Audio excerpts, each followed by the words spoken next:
My name is Garraghan and I'm lead antimicrobial stewardship pharmacist at Manchester University NHS Foundation Trust.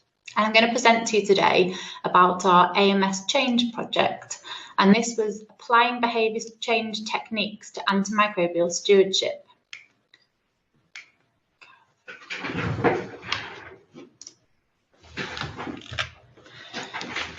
So just a little bit of background to the problem. Antimicrobial resistance, or AMR, is a global problem.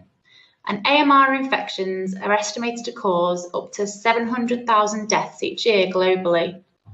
The impacts of leaving AMR unchecked are wide-ranging and extremely costly, and they have impacts globally on food sustainability, security, socioeconomic development, and of course, global health.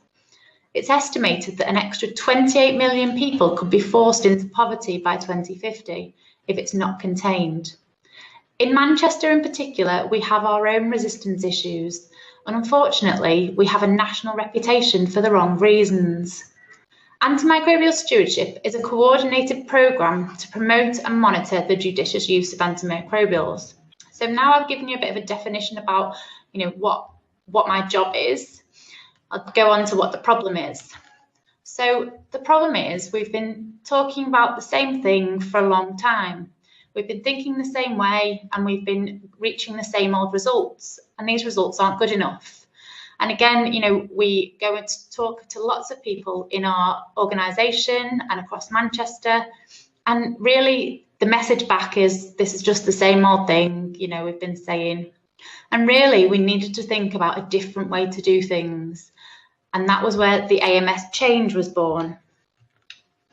So again, now is the time to try something new. We need to do something now in order to really try to slow down antimicrobial resistance and to try and improve things for our patients and our future patients. And collaboration is key. We've worked with the same group of healthcare professionals for a long time, and now's the time to really think out of our box and think about who else we can work with. So our aim was to revolutionise our approach to antimicrobial stewardship education and training by bringing behaviour change techniques to our AMS in Manchester and building a team of AMS change trainers across both primary and secondary care, and really empowering them to go back to their bases and train other AMS champions in their area. So how did we do this? What was our plan? First of all, we formed a group of facilitators and we ensured that both primary and secondary care was represented in Manchester. And we did this with a group of behaviour change specialists from the University of Manchester. And we put together a proposal and a project plan. And we tried to ensure the proposal was realistic for all of our facilitators. We needed some money behind this, so we applied for a Health Education England AMR Innovation Grant, which we won. We then engaged with our stakeholders again, both in primary and secondary care, and tried to keep them in the loop at all times. And we revised the project plan, and we did this several times. And then we got together and developed our materials and resources. So we were ready to go. Our training was 2 full-day sessions, and these were a day in December 2019 and a day in January 2020. And we trained 25 healthcare professionals across primary and secondary care from a wide range of specialities, and these included pharmacists, pharmacy technicians, doctors and nurses. And these were just some of the topics that we trained our trainers in. So we looked at tips for good communication, reflective motivation, looking at monitoring and adapting, and really a topic guide for exploring influences. So why was this any different to any other training we've done? We really thought about how we could make training more effective by trying to create a happy, positive atmosphere, minimising stress, keeping our learners' attention, really encouraging our learners to think about how they could make their own training more effective. We also asked them to think about what makes them a good trainer.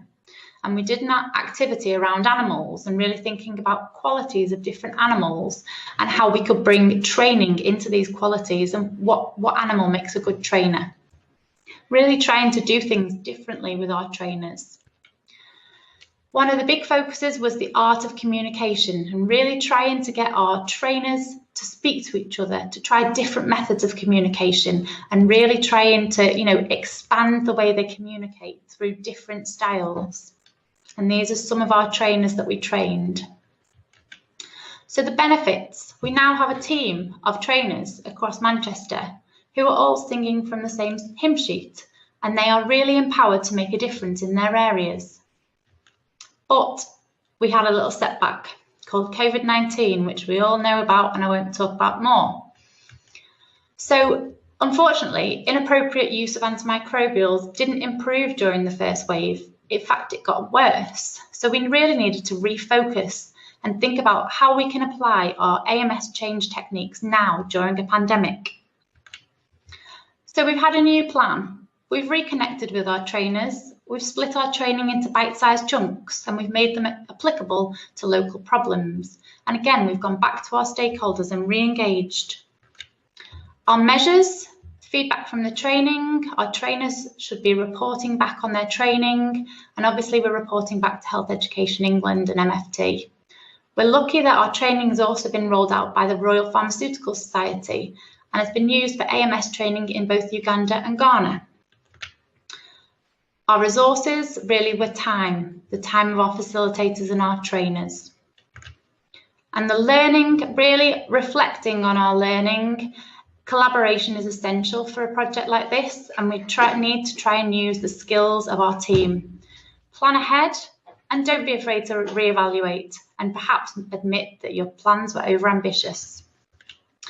And these were the 25 trainers that we trained in Manchester, who were all very happy by the end of the day. And these were our trainers and our project team. I'm just really grateful to be able to work with such a great bunch of people. That's it from me. Thank you so much for the opportunity to talk to you about our project.